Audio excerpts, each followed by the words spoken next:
getting some sparring in for the fights coming in Belfast, and then we have a load of boys fighting in Budo next week. So Andy, Barry and Dom next week, and then the big ones on Cage Warriors, Ryan and Adam the week after.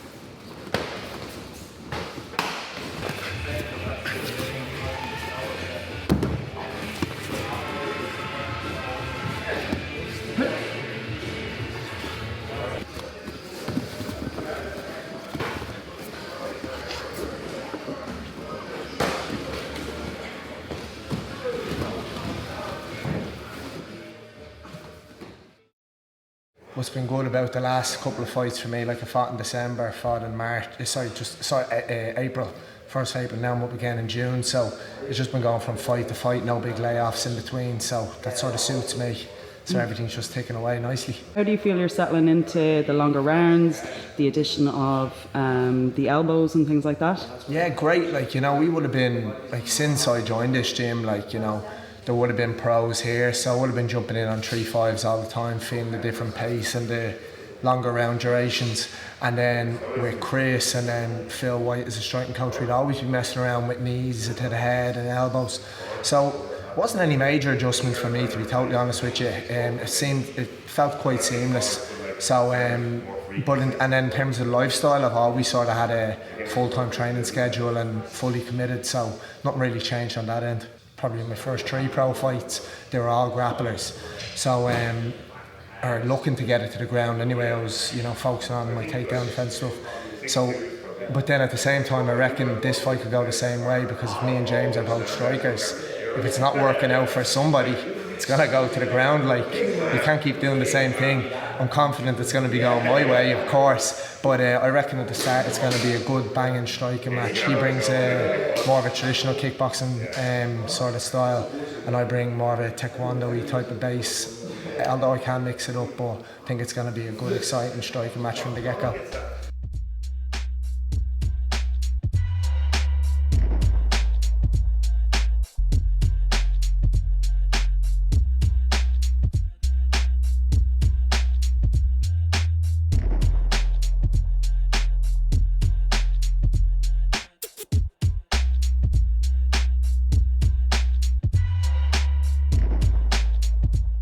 For the first few amateur fights, it was a case of, like, well, in my head, it was a case of, I can't let this go to the ground. Like, if it goes to the ground, it's over. Whereas now, like, it is sort of like, although I'll always prefer fights on the feet, like, you know, because I did it for so long. But as you can see in my last fight, like, if it does go there, I'm confident too, like, you know, and I can mix it up. And then from a training perspective as well, like, I do enjoy the grappling sessions just as much as my striking sessions. As you know yourself, and anybody who grapples, like, it's like human chess. Everybody loves it, like, it's deadly.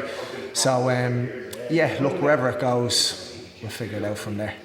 So I'm lucky here that when I've been doing my 3-5s, I've been able to do it with Leon Hill and Roman David, 2 solid lightweights, and they both bring, like, different styles. Like, you know, they're both really well rounded, and then they've different preferences. Like, they can bring a heavy grappling style, they can both strike, they can put pressure on, they can counter, and they're big lightweights too, like, you know. And as far as I know, James's last, I don't know if it was all his fights or most of his fights were at welterweight, so I reckon he's going to be a big boy coming down too. But Leon and Roman are solid, so I'll be well used to the size in there and the strength anyway.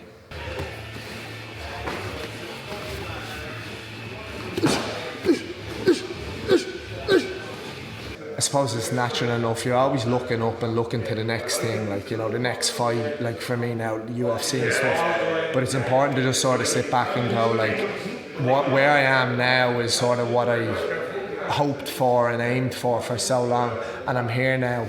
So I'm guilty of not just taking a moment sometimes to go, hang on, like, I should be happy where I am, stuff. But then I suppose on the flip side of that, like, if you haven't got that what's next mentality, you're looking up all the time, you're going to get complacent with where you are. So I think you need that too. But I suppose just as I'm sitting here talking to you, it's like, yeah, actually, hang on, it is pretty cool. Like, I'm on a Cage Warriors event in Belfast alongside my brother. It's going to be an army of my friends, my gym coming up, and it's just, yeah, it's great. Couldn't ask for anything better. Do you feel any pressure at all at that big stage, or is that something you're used to from your previous experience? Yeah, I'd be used to that. Like now, even still, like if it's that numbers, if it does go sort of north of 3,000-4,000, would have never fought in front of that many people. But I reckon, like, you know yourself, when you're in there, it doesn't really make a difference. Like, you know, you're in there in front of the person and it has to be game day. But I reckon on the walkout it'd be a bit like, Jesus, you know, this is savage. Like, you know, so I hope it does live up to its sort of capabilities, and everybody gets as many tickets, sells as many tickets, it gets the people there. From my background in like tournament style taekwondo and kickboxing, like there wouldn't really be crowds. Like, you know, you'd be in different countries, and yeah, you'd have like the Irish team around you, but it's more of a subdued atmosphere compared to an MMA event. And then early amateur, for my amateur career, like a good few of my fights were in the UK, so didn't bring many people there. Then my first pro fight was behind closed doors. Then the cage conflict one, me and Ryan had a decent crowd for that, and even that was when I was walking out for that, was a bit like, Jesus, that was a bit of a pop, like, you know, and I reckon this is going to be way more than that, so yeah, I'm looking forward to it. It's going to be interesting. Yeah, well, first things first, if you can get yourself a ticket, don't miss it. Link is in my bio, and then if you can't make it, UFC Fight Pass.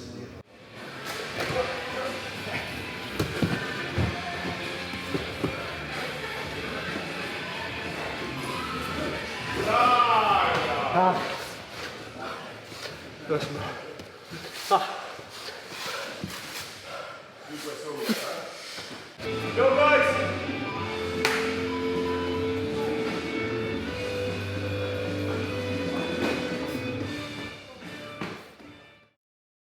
Everything's firing now at the right time. After the last fight back in April, we took a few days off because I hurt my shoulder a bit. But then it was really just kept the momentum going, and so took it down a little bit, and then the last few weeks really been ramping it up and feeling good to go now. So just roll on the next 2 weeks. Hopefully no injuries, all good. So yeah, we'll get there. Your opponent, Matthew Elliott, we all are very, very familiar with, anyone who's been on the local circuit. How did this match come about, and how are you feeling about being matched with someone who's so well known in Ireland? Yeah, it's a great fight. Like, do you know what I mean? Like, I always say, you know, first I'm a fighter, but I'm also a fan of the sport, and looking in, it's quite a good fight, do you know what I mean, domestically as well, because we both had quite good amateur careers and stuff. So yeah, it just came about, you know, we're both signed to Cage Warriors. I'm pretty sure he's signed, so I think a few names have been floating around. I'd said yeah to all of them, but they didn't end up happening for I don't know what reason really. And then Matthew Elliott was offered. I said yeah, he said yeah, and here we are now. You know, we're both the kind of people, we're not going to turn shit down, do you know what I mean? So, you know, he thinks he's the best, I think I'm the best, so in 2 weeks we're going to find out, and that's it. You know, we've similar records as pros, similar records as amateurs. I feel out of the two of us I'm probably a bit battle tested more because I've been on the Cage Warriors scene a bit longer. So you know, both my opponents on Cage Warriors gave me good matches until, you know, came out the winner at the end. So whichever way this fight goes, I see it probably lasting long, you know, and it's going to be a war. So, and I see myself coming out on top. Like, he's not the guy that quits, do you know what I mean? So like, if it does go to the judges' scorecards, which it might, you know, you have to be ready for everything. But, you know, I know I'm not quitting anyway. So, yeah, I think it's going to be a good one. It's going to be a bit of a barn burner, I think. If you could talk maybe just a little bit about that, say the Clan Wars fight. You seemed quite frustrated and angry from where I was sitting. Yeah, can you tell me a little bit about that process, and even though coming out with the win? So it was stopped at the end of the second. I think from what I gather, in the second round I had hit Alex with a few big elbows, and he wasn't able to continue. And like, I wasn't angry like towards the opponent or anything like that. It's just, you know yourself with the outcome, like when it's stopped sort of prematurely, you want that finish. You want the ref to be dragging you off somebody. You know, I know it sounds a bit mad, like, but we're all looking for that at the end of the day. And when I didn't get that, I was just a bit like, you know, I was almost like, fuck, you know, that almost doesn't count as a win for me. Do you know what I mean? But then I think that was more heat of the moment thing. When I came back and I looked at it over the next few days, I was actually happy with it. And Alex he's a tough opponent. Do you know what I mean? So yeah, it was only later on when I sort of looked back at it, I was like, you know, I actually am happy enough with it. Sure, I would like to finish, but I think a lot of fighters are the same. I'm my own worst critic. Like, you know, like even some of the fights where some people have been like, oh, you look brilliant at that. I'd still like pick 20 things out of where I'm like, I did that shit, I need to get better at that. And I'm never fully happy with my performances. I'm always looking for the perfect one. I'll probably never get it, but we're hoping for it. So. Do you think maybe your coaching, the fact that you coach as well, and how long that you've been in like the striking arts, you know, and having that trained eye, that you'd be that little bit more critical of yourself? Oh, definitely, yeah. It's probably only to just say that now, yeah, you're probably right. That is why I'm like that. But yeah, as far as I can remember, I've been like that for years. You know, when I competed in taekwondo and kickboxing, even when I won things, I was never. Sure, I was satisfied that I won, but I was never like resting on it. I wasn't like, I have it sorted now, you know, I have the game figured out. I was always looking for ways to improve, do you know what I mean? And then like the losses show that too, you know what I mean? I'm not invincible, like everyone gets beaten sooner or later. And yeah, so with the wins and the losses, I take lessons from them both, so yeah. And long-term goals now, I'm guessing that you still, UFC is the plan. Yeah. Do you have an idea of what you would like to do with Cage Warriors? Would you like to work towards a belt there? Oh, definitely, yeah.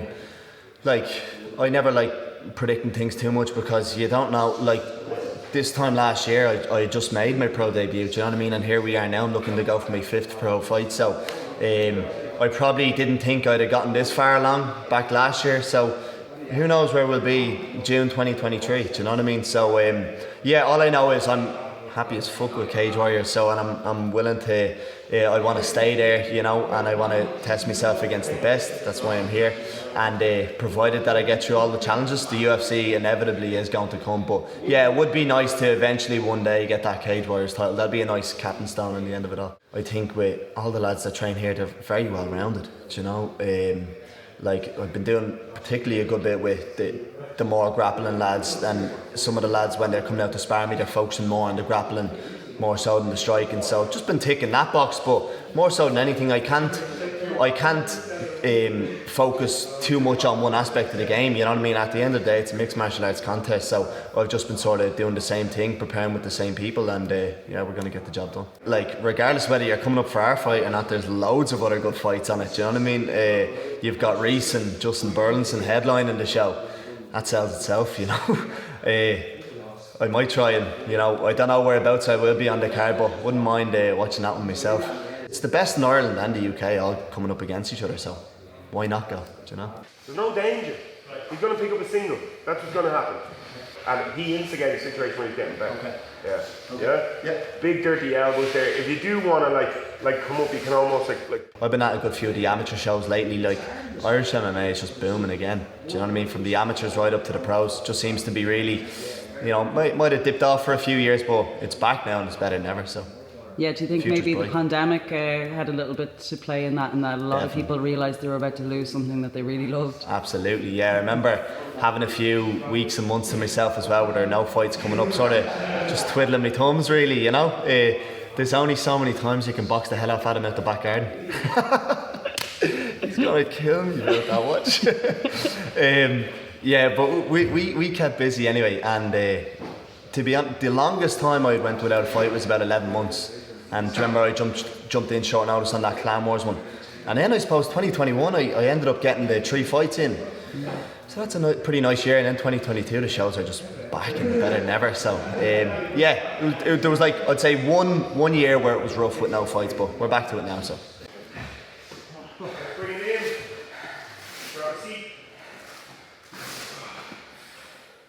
I don't know, I actually prefer fighting early, getting over and done with, and watching all the boys fight. Setting the scene a little bit for That's the it. event. Your last outing was dominant, in fact almost violent, I would say, but I just gave him a little struggle cuddle, you know what I mean? So I like to call them.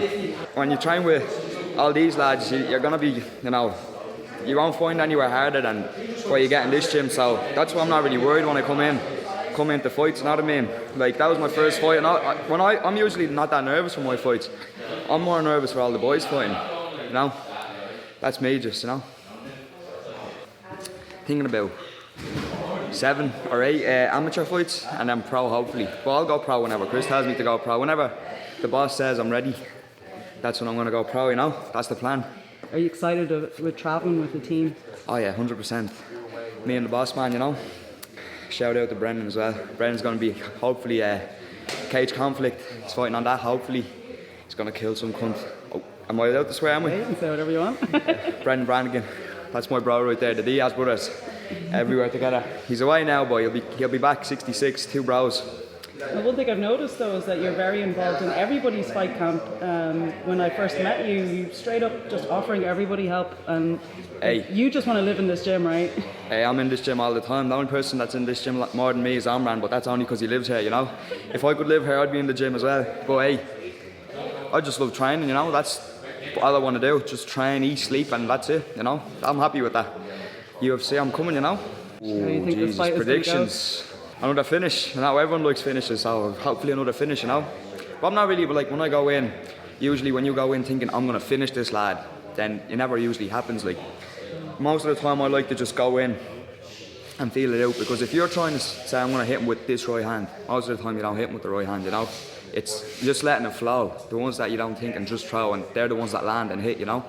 Dom the Bomb, yeah. Dominykas Norkus, 18 years of age, Team KF Ireland. Watch Keep out. an eye out, featherweight, I'm coming. The first thing I'm going for is a kebab after the fight. I always have kebabs after my fights. It's like a ritual. A nice big fat doner kebab, best thing ever.